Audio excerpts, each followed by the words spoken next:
नमस्कार, मी बोलते नंदिनी अंकोलेकर। मी आज तुम्हाला दाखवणार आहे एकदम वेगळ्या प्रकारे सुरणाचे कबाब। चला तर बघूया आपण त्याच्यासाठी काय साहित्य लागतं ते। सुरणाचे कबाब करण्यासाठी लागणारं साहित्य हा असा सुरण मिळतो।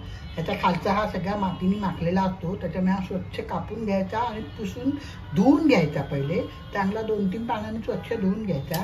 जरुरीप्रमाणे 2 किंवा 3 आपल्याला त्याच्यात मिक्स करायला बटाटे लागतील आणि अर्धी वाटी चण्याची डाळ ही मी थोडा वेळ भिजवणार आहे आणि मग कुकरमध्ये आपण शिजवून घ्यायची। तर हे तिन्ही प्रकार आपण कुकरमध्ये वेगवेगळे शिजवून घ्यायचे। सुरण वेगळा घ्यायचा, बटाटे वेगळे घ्यायचे आणि चण्याची डाळ वेगळी घ्यायची आणि साधारणपणे 3 शिट्ट्या काढायच्या। तर त्याला बाकीचं साहित्य लागणार आहे। 2 टेबलस्पून शिमला मिरची बारीक कापून घेतलेली आहे। अर्धा बीट मी उकडवून बारीक कापून घेतलं आहे। 2 टेबलस्पून कोथिंबीर, अर्धा टीस्पून लिंबाचा रस, कारण सुरणाला ना खाजवल्यासारखं होतं घशामध्ये काही वेळा, म्हणून आंबट टाकण्यासाठी लिंबाचा रस टाकायचा। चवीप्रमाणे मीठ, 1 टीस्पून चाट मसाला, 1 टीस्पून गरम मसाला, 1 टीस्पून मिरचीची पावडर, 1 टेबलस्पून धणे जिरे पावडर आणि 1 टेबलस्पून आलं लसूण मिरचीची पेस्ट आणि तळण्यासाठी आपल्याला तेल लागणार। आता पहिल्यांदा आपण सुरण, बटाटे आणि चण्याची डाळ उकडवून घेऊया। 3 शिट्ट्या काढायच्या आणि ते थंड झाल्यानंतर मग पुढचं मी तुम्हाला दाखवते। सुरण आपण चांगला उकडवून घेतला आहे, थोडंसं पाणी टाकून उकडवून घेतला। चण्याची डाळ पण थोडंसं पाणी टाकून आपण उकडवून घेतली आणि बीट पण उकडलेलं आहे। आता आपण पहिल्यांदा मिक्सरच्या भांड्यामध्ये चण्याची डाळ टाकूया। आता सुरण टाकूया त्याच्यामध्ये। थोडंसं पाणी नको टाकूया पहिल्यांदा, वाटली गरज लागली तर हेच पाणी आपण वापरूया।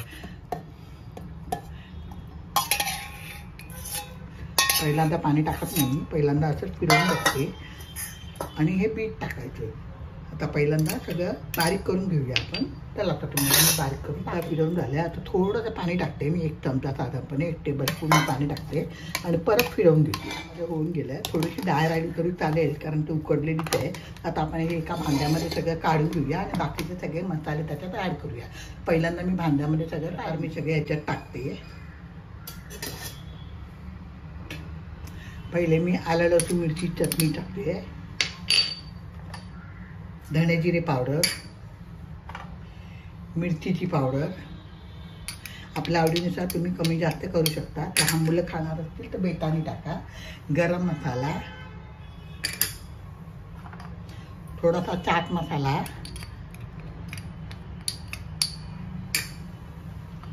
चवीनुसार मीठ टाकते, बारीक शिमला मिरची,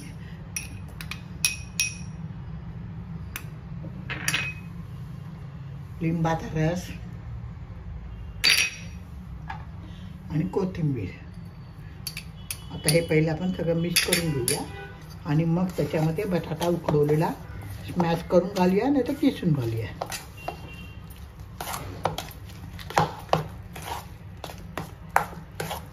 आता ह्याच्यामध्ये 1 बटाटा पहिल्यांदा मी बघते टाकून, जर गरज लागली तर मग आपण दुसरा बटाटा टाकूया। ब्रेड क्रम दाखवायला विसरली आहे, तर थोडासा आपण आता 1 टेबलस्पून ब्रेड क्रम टाकूया आणि मीठ ओला हात करूया जरासा आणि मिक्स करूया।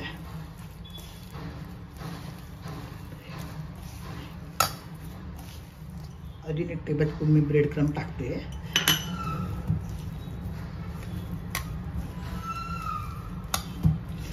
आपण याच्यात टिक्की पण बनवू शकतो किंवा स्टिक किंवा पेन्सिलीवरती आपण त्याचे लांबट असे कबाब पण करू शकतो।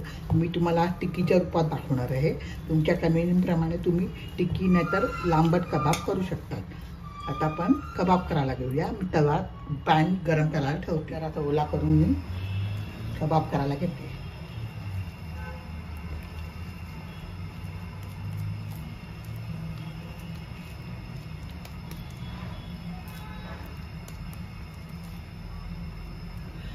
त्या रीतीने आपण सगळे कबाब डायरेक्ट पॅनमध्ये टाकूया। प्लेटवरती वगैरे ठेवायची गरज नाही आहे।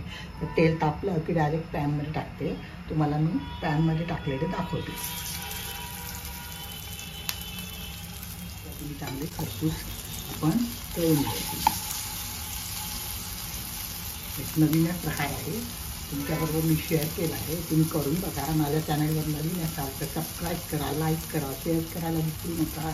मित्रमैत्रिणींना शेअर करा। अशा रीतीने मी सगळे कबाब पलटवून घेते.